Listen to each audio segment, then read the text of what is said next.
زكريا يحيى عيسى والآخر الختم الأنبياء محمد المصطفى. الحمد لله رب العالمين والصلاة والسلام على حبيبنا ونبينا محمد وعلى آله وصحبه أجمعين وبعد أيها المشاهدون الأفاضل السلام عليكم ورحمة الله وبركاته. Mga minamahal naming mga taga-subaybay sa ating programa na ang mga talambuhay ng mga propeta sa Islam. Unang-una po dito ay magpapasalamat tayo kay Allah subhanahu wa ta'ala sa kanyang mga napakalaking biyaya sa ating ipinagkakalob, lalong-lalo na sa mabiyayang buwan ng Ramadan. Mga minamahal naming mga tagapakinig at tagapanood ng ating programa na mga talambuhay ng mga propeta, inshallah subhanahu wa ta'ala tayo po ay magpapatuloy sa ating mga kwento.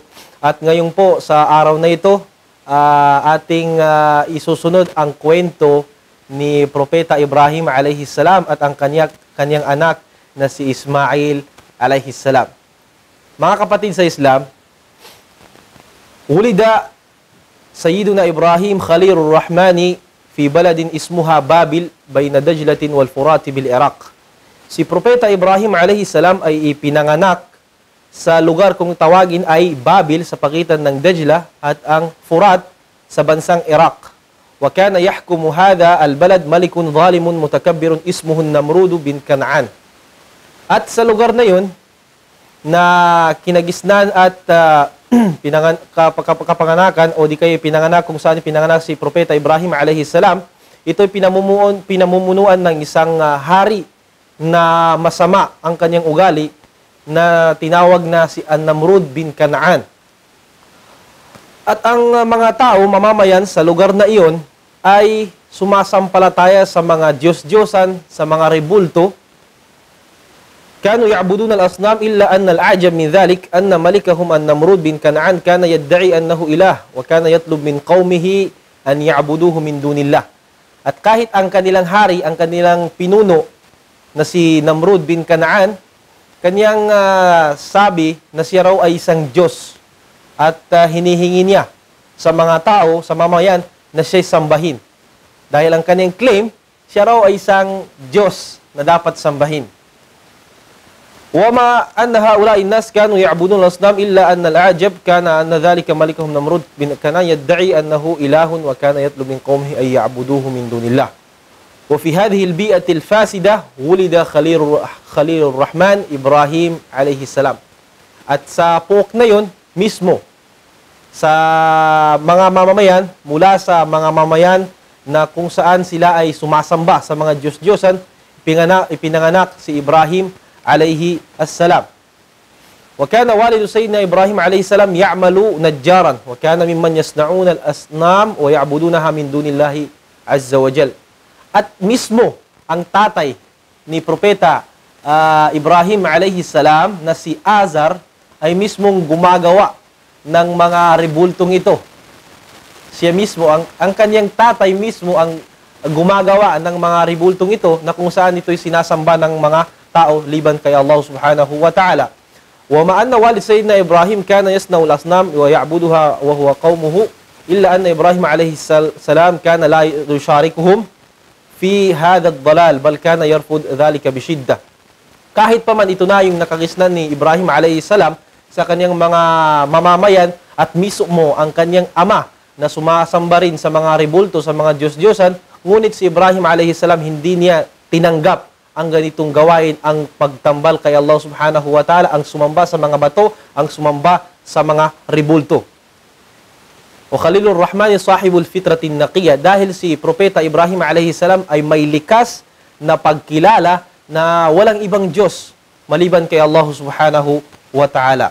Wa marratil ayyam wa mazala Ibrahim alayhi salam yanzur ila abihi wa qaumihi wa hum ya'budun al-asnam wa yata'ajjab wa yaqulu fi nafsihi kayfa yumkin li insanin aqil ay yasna'a tilka at-tamathil wal asnam biyadayhi thumma yazhab wa ya'buduha min dunillah.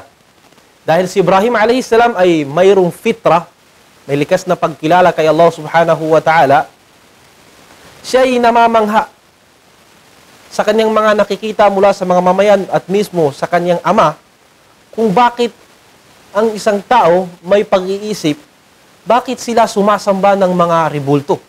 Bakit sila sumasamba ng mga bato? Bakit sila sumasamba sa mga Diyos-Diyosan? Innaha tamathilun la tanfa' wa la tadur, wa la ta'kul wa la tashrab, walau arada ahadun an yaksiraha lam tastati an tudafi an nafsiha. Ang mga ribultong ito, walang kakayahan, kahit pa man wala silang kakayahan sa kanilang mga sarili na magbigay ng anumang bagay na makapagpabuti sa kanila, at hindi nila kayang itakwil mula sa kanilang mga sarili ang anumang bagay na makakasira sa kanila.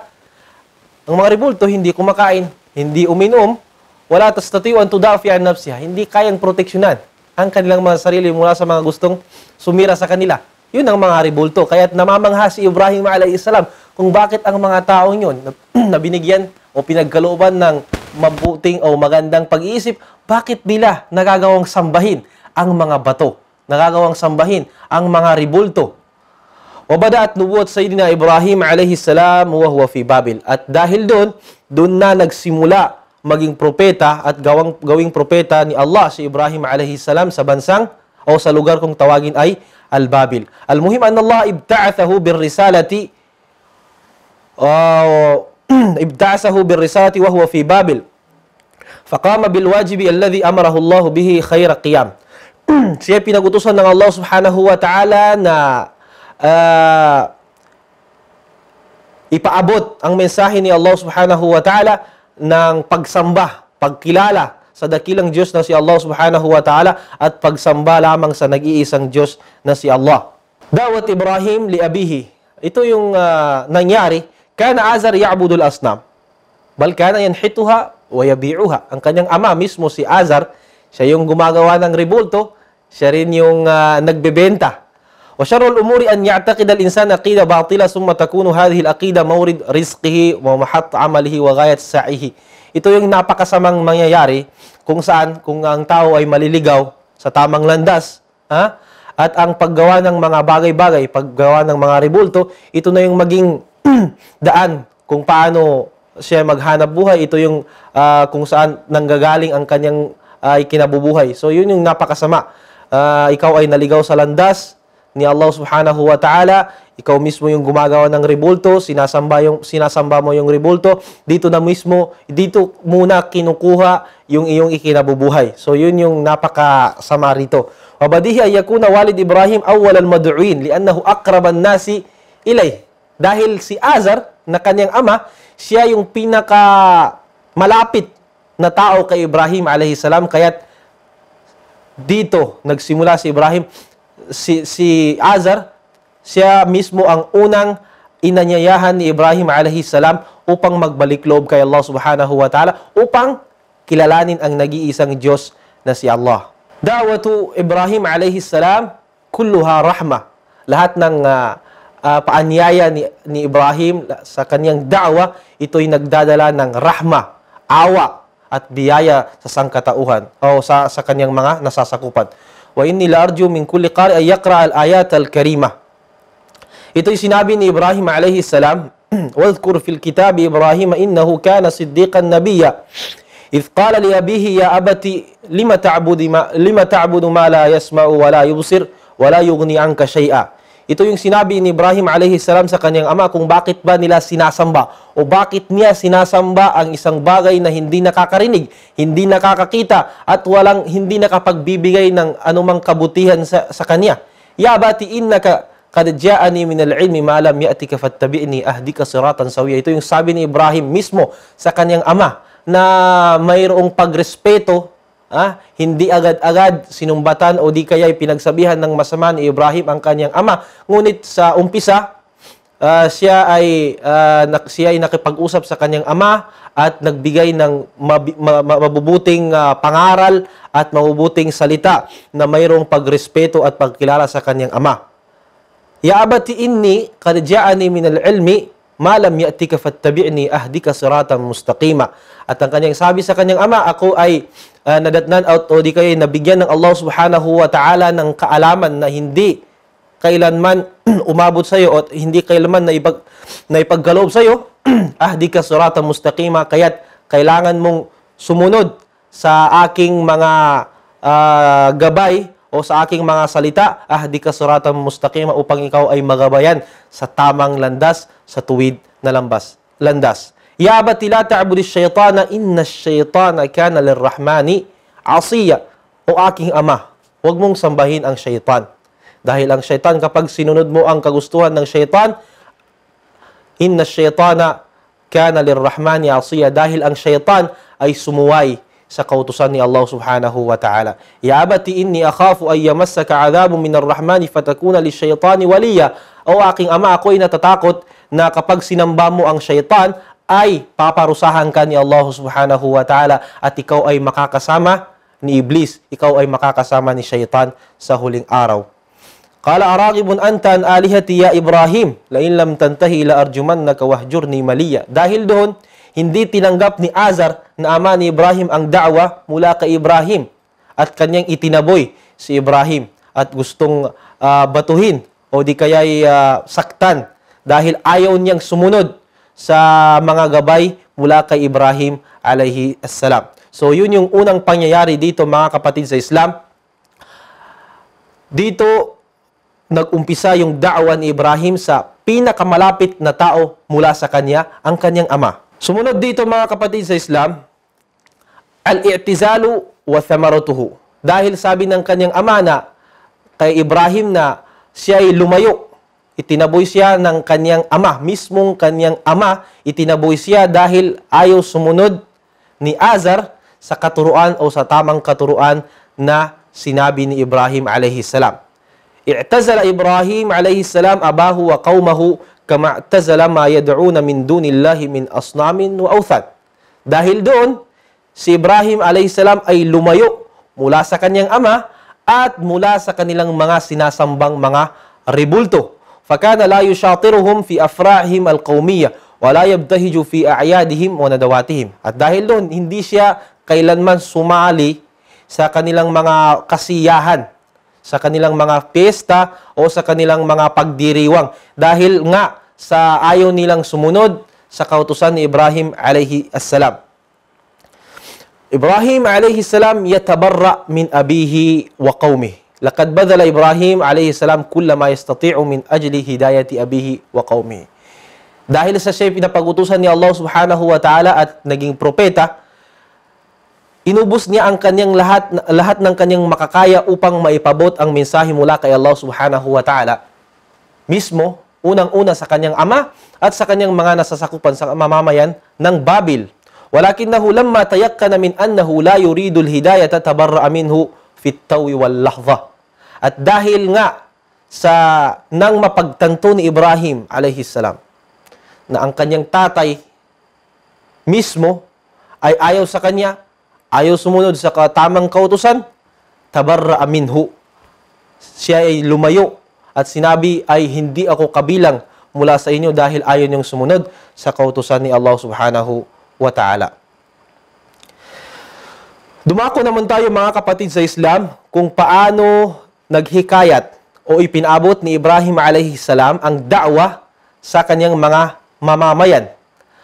فَهَا يَدْعُو قَوْمَهُ لِنَبْذِ عِبَادَةِ الْأَصْنَامِ الَّتِي لَا تَنْفَعُ وَلَا تَضُرُّ. At dito nag-umpisa ang da'wa ni Ibrahim alayhi salam.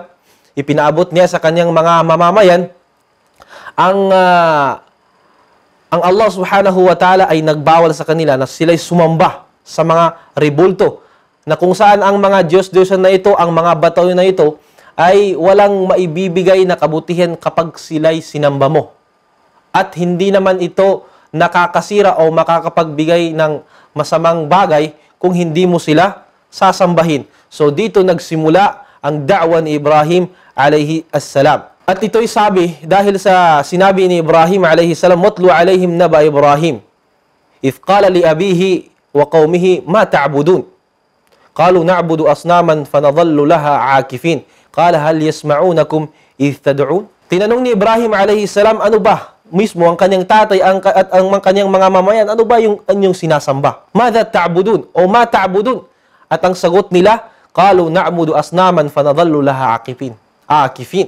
Ang aming sinasamba namin ang mga ribultong ito. Qala hal yasma'unakum idh tad'un? Sabi ni Ibrahim alayhi salam, naririnig ba kayo ng mga sinasamba niyo itong mga ribulto kapag tinatawag niyo sila o kapag nananalangin sa kanila, naririnig ba kayo nito o dinidilig nila ang inyong mga dalangin? Aw yanfa'unakum aw yadurrun? O di kaya'y may naibibigay silang mabuti sa inyo kapag sila'y sinasamba?